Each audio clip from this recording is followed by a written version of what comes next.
Sleep on the sofa. Those were the words my daughter-in-law threw at me like a command, not a request, when her parents arrived with their suitcases and boxes. I still remember the exact moment.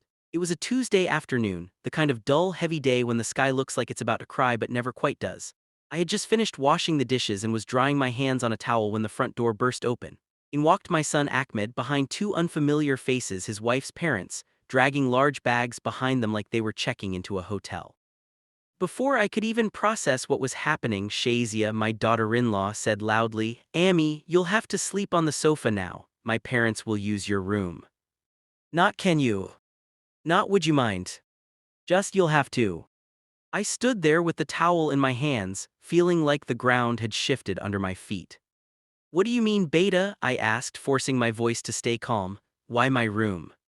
She didn't look at me, she was busy telling her mother where the bathroom was. "Because it's the bigger room, they need comfort, you don't need much space anyway." I glanced at Ahmed, hoping he would say something, anything, but he just looked down at the floor like it was suddenly very interesting. That was the first crack. And cracks, once they start, never stop on their own. When Ahmed married Shazia 3 years ago, I welcomed her like my own daughter. I had lost my husband 6 years earlier and my son was all I had left in this world. We lived in the same house, a modest 3-bedroom home that my husband and I had built brick by brick over 30 years. I had given Ahmed my blessing to bring his wife here instead of moving out. In our culture, it was normal. Besides, I didn't want to live alone. I thought having a young woman in the house would bring life, laughter, maybe even grandchildren. At first, things were fine. I gave her my room to decorate as she wanted. I cooked meals she liked. I adjusted my routines so she could sleep in. I never once complained when she criticized my cooking or rearranged my kitchen. I told myself she's young, she will learn. But slowly things changed. She started calling the house our house, as if I didn't exist. She began making decisions without asking me what to buy, what to throw away, who could visit. One day, I came home from visiting my sister to find my old sofa gone, the one my husband used to sit on every evening. "I sold it," Shazia said casually. "It was ugly." Ugly. That sofa held 30 years of memories, but I swallowed my words because I didn't want fights. Ahmed always said, "Amy, please adjust, she's sensitive." So I adjusted. I adjusted until I didn't recognize my own home anymore. When Shazia told me her parents were coming to stay for a few days, I thought she meant maybe 3 or 4 nights. "Of course," I said, "they are guests. Guests don't bring wardrobes. They don't bring cooking pots. They don't bring their own curtains." But her parents arrived with all of that and more. By the evening, my room was no longer mine. My clothes were piled into plastic bags and placed near the lounge. My bedding was folded like it didn't belong to me anymore. I stood there staring at my things, feeling like a stranger in my own house. "Amy," Shazia said, "don't make a scene. You can sleep on the sofa, it's only temporary." Temporary. That word tasted bitter in my mouth. I slept on that sofa that night. The springs poked into my back. The TV light flickered because Shazia's father liked to watch dramas until midnight. Every time I turned, the cushion made a squeaking sound. I didn't sleep. I stared at the ceiling and remembered the nights when this house was quiet, when my husband would turn off the lights and say, "Come, let's sleep." Now I was like a guest, worse, like unwanted furniture. The next morning, I woke up early and went to the kitchen. That kitchen used to be my kingdom. I found Shazia's mother already there, making tea.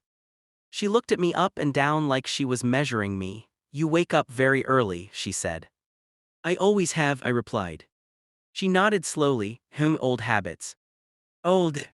That word again. At breakfast, they all sat at the dining table. I stood by the counter, unsure where to sit.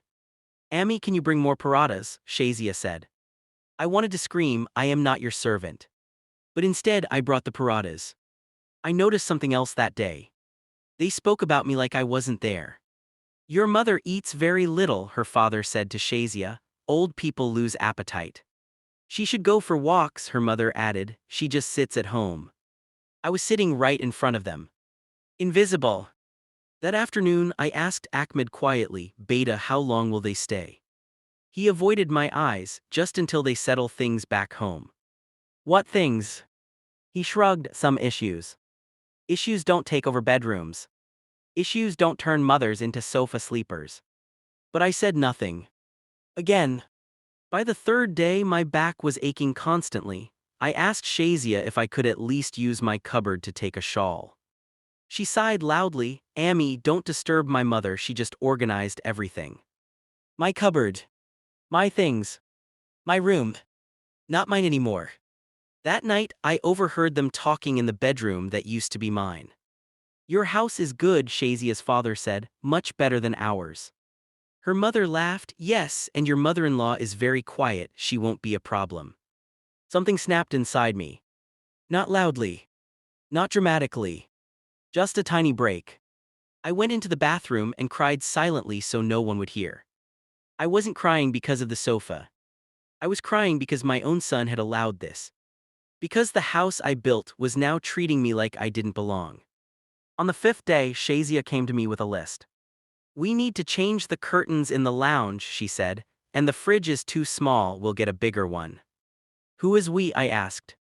She looked surprised. Me and Ahmed, of course. And where will the old fridge go? We'll sell it. I shook my head. That fridge is working fine. So she replied, it's old. Everything old had to go. Including me, it seemed. That evening I finally spoke to Ahmed properly. Beta, I said, sitting next to him on the sofa, this is my house. I never said your in-laws couldn't come, but why did you give them my room? He rubbed his face. Amy, please don't create problems, Shazia will get upset. So I should be upset instead, I asked. He was quiet. Silence can be louder than shouting. On the seventh day, I realized something terrible. They weren't planning to leave. Shazia's mother had started planting flowers in the front yard. Her father was talking about fixing the gate. You don't fix things in a place you plan to leave. That night, as I lay on the sofa again, staring at the ceiling fan, I whispered to myself. This is not temporary. And for the first time in my life, a thought entered my mind that scared me. What if I leave? Where would I go? To my sister. To a rented room. To a place where no one knows me. I didn't have answers. But I knew one thing. If I stayed quiet forever, I would disappear. And I wasn't ready to vanish from my own life. Not yet.